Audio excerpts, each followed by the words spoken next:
Here I will explain in a scientific manner. You take a piece of wood or small piece of steel rod or gold rod, whatsoever you like. It's very straight. But moment you put in the water, you will find when you see from the naked eyes, the wood rod is bent in the water, steel rod is bent in the water, gold rod is bent in the water.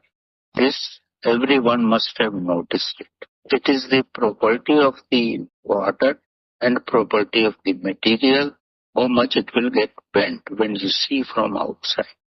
Here, if we want to compare this particular technical process with the spirituality, what we are following it has a quite bit of resemblance. Whatsoever way we follow, it means we are using another media. When we use another media, it cannot remain its authenticity as it was. When you use another media, means the external media, its purity cannot be maintained. That's the reason when you put a rod in the water, it gets bent. Bent means it has not maintained its originality. Same thing, what rituals you follow, what things you do at home, for the purpose of puja and whatsoever inbuilt you have, it may not be that authentic. It has some part of deterioration with it. Now you can look in a different point. When the centuries back we had enlightened Sadgurus, they preach through their enlightenment, they pronounce correctly through their enlightenment, and that burning fire of their wisdom influences each one of us. But after that, when they left their soul, they diminish.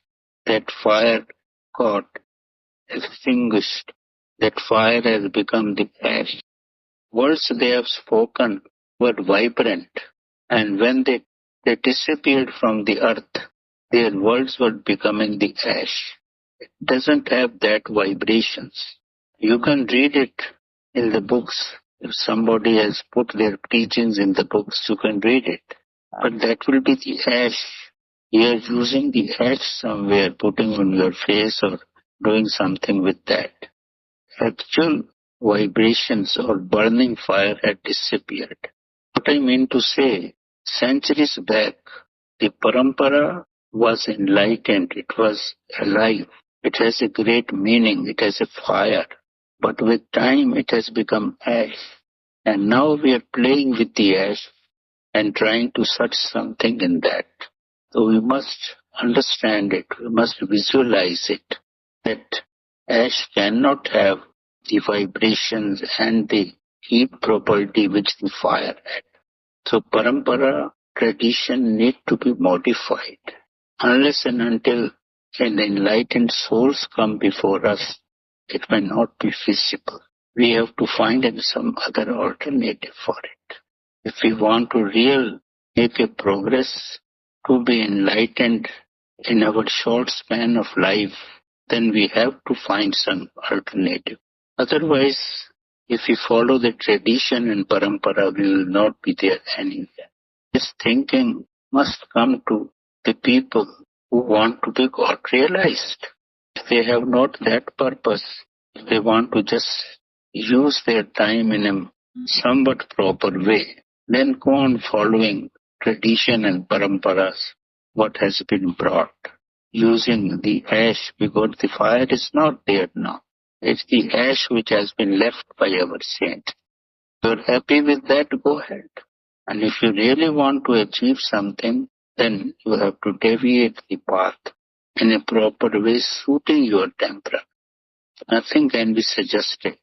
I am just painting the light before you. What is happening? Decision is yours. Interpretation is yours. And what you need is also your own requirement. Let's see in different way. We have all the vasanas and desires with us. Kam, Krodha, Lobha, Moha, everything is with us. But question is, we are spending a lot of energy, earning a lot of money to control them, to subside them. But we are always forget that we are the living consciousness. In us, there's a living God is there. We are the living consciousness. In place of controlling or earning money to subside our desires, if we manifest our consciousness which is within us, then everything will be taken care. Because you are born with the consciousness, all these vrittis are the grasses. Grasses will be wiped off if you have a burning fire of enlightenment of the consciousness within you.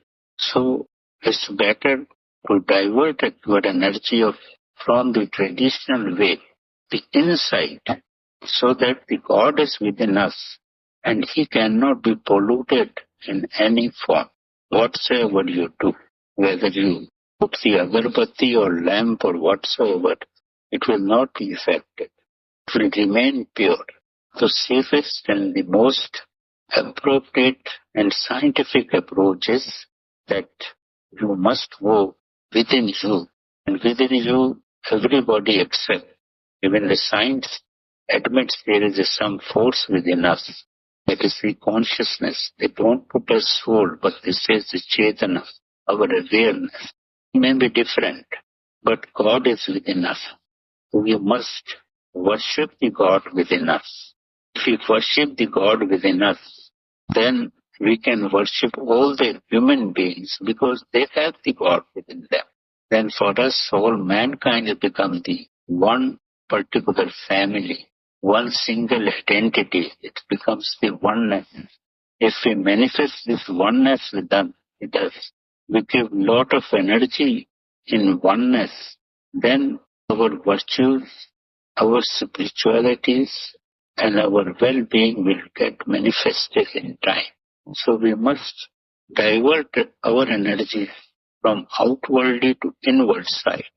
We are spending 2-3 hours for rituals every day. We get tired and then sleep. But if we put that much of time inwardly, where there is no expenditure of any kind, you are within you, you are staying with the God, you will find how much comfortable you are. All your vasanas will wash away. The moment you put your vision from outward to inward, don't do anything, just change your vision. As you are looking outside the world, look within you. When you look within you, initially you will find thoughts, bhava, vasanas, everything you will find. But go on looking, because you have not to offer them anything. You have not to worship them. You have just to look at it. If you one-pointedly look through all those things, gradually the spark will come and all these things will be burnt. All your vasana will get burnt within no time, without your any rituals and everything. You just pay your attention within you. Whatsoever you are, whether you have anger, whether you have greediness, whether you are erotic, whatsoever you have, just put your attention within you. And as your thoughts will get evaporated, bhavanas will get evaporated, the consciousness, the soul, which is dormant in you, will get manifested. And the time which you are spending outside will be properly utilized to uplift you. So I feel this is also the oldest parampara. This is the refined parampara. This has not been diluted or adulterated with our scents or with our fats or with our ghee or with our butter or whatsoever you call it, with our wood. It is still the same refined one. So why not pay attention towards it? And the moment you pay attention with it, you will be refined within no time. You will find last year you were a different man and not today. This year you are a different refined person. You have such and such potentiality has developed in you. You are becoming nearer and nearer to the God. If you become near to the God, your thoughts become, if you zero, you are entered in the samadhi, and then you will become like God. And without spending anything, without any diseases, without anything, you will have long life, you have healthy living, and you have all the potentials. The work which you are able to do in 5 hours, when you are within you, you are with the God, your work will be over in 1 hour. Don't believe on my words. Follow it. 100% you will get success. There is no doubt about it. But initially there will be a lot of pitfalls, lot of problems may come. But gradually everything will be sorted out, and by your compassion and by your patience, you will succeed what you want in this life. Thank you.